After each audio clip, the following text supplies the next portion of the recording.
আমরা নারী, আমরা ইচ্ছা করলে কিন্তু সবই করতে পারি।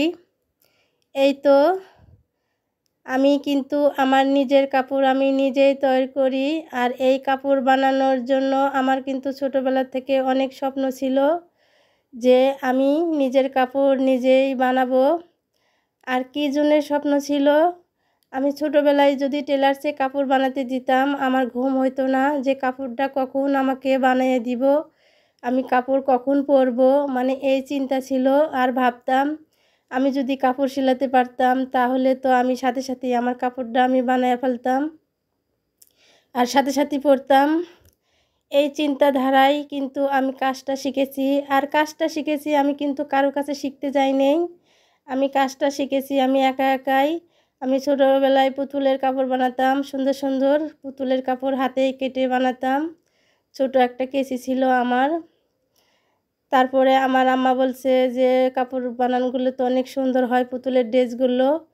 এভাবেই কিন্তু আমি পুতুলের ড্রেস বানানোর থেকে কিন্তু আমি এখন সব বানাতে পারি, আমার নিজের কাপড় সব বানাতে পারি।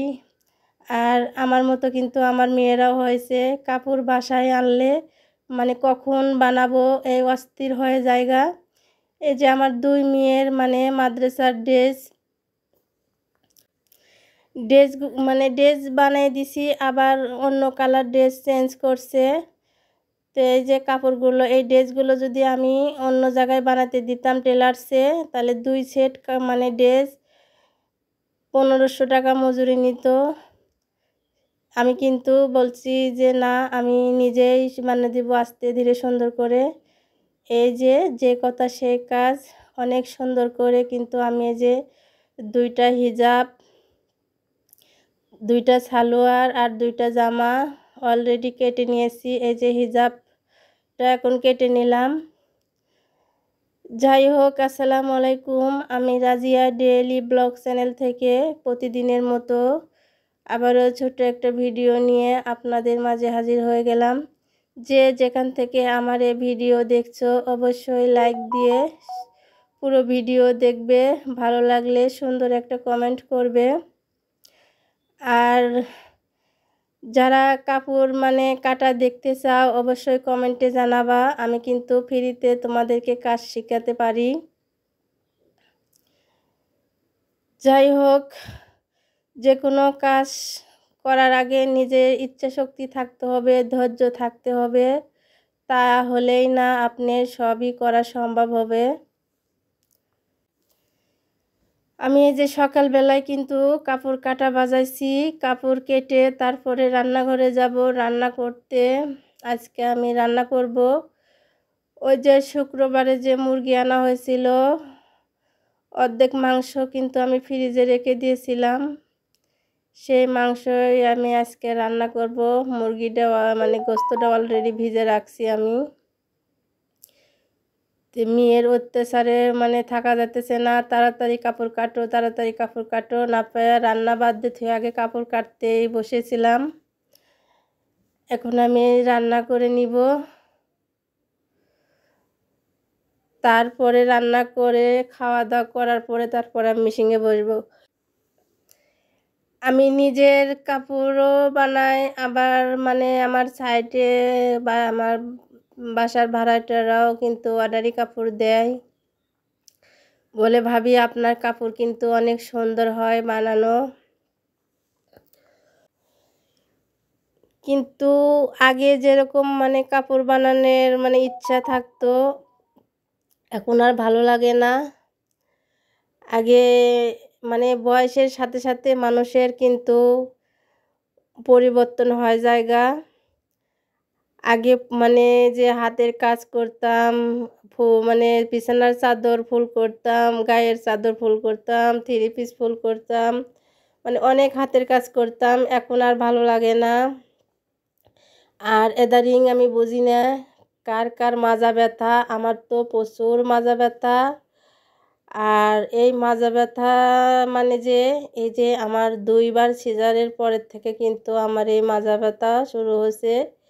কার কার মাজা ব্যথা কমেন্টে জানাবেন। আমার কিন্তু প্রচুর মাজা ব্যথা। আর এই চিকেনটা কিন্তু আমি বড় বড় করে পিস করে নিয়েছি। হলুদ লবণ মরিচ দিয়ে ময় মশলা দিয়ে আগে সুন্দর করে মাখাইয়ে তারপরে যে কড়া করে ভেজে নিলাম। আলুগুলো বড় বড় করে কেটে নিয়েছি। আজকে রান্না করব চিকেন দিয়ে আলুর দম। আর এভাবে রান্না করলে মানে কি বলবো, চিকেনের চাইতে আলুটাই বেশি মজা হয়।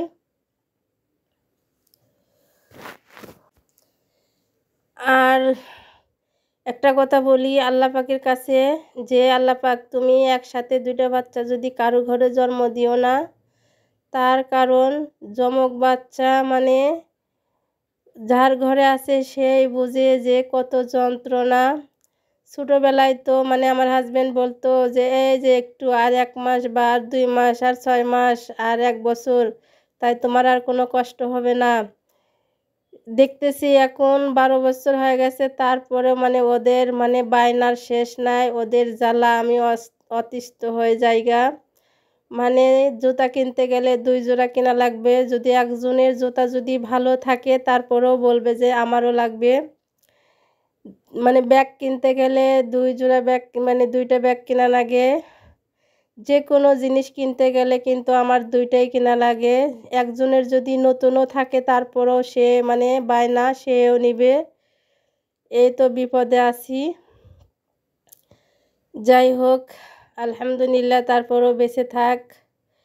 এই তো আমি এই যে আলুগুলো ভাজার পরে তারপরে বেশি করে পেঁয়াজ রসুন এগুলো ভেজে নিতেছি।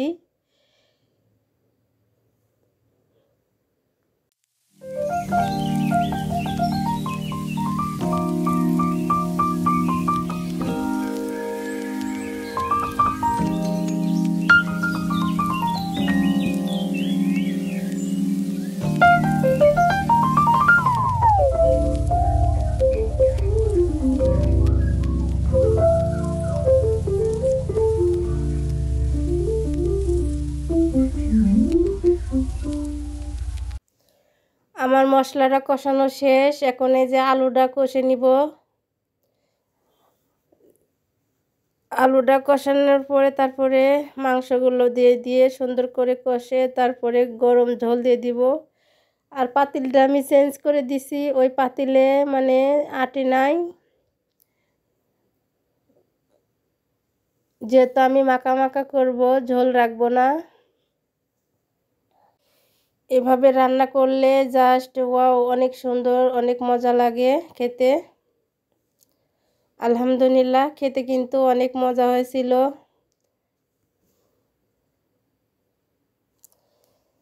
যাই হোক ভিডিওটা আমি এখানে শেষ করে দিব।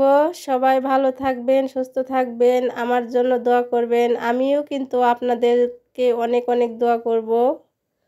আল্লাহ হাফেজ।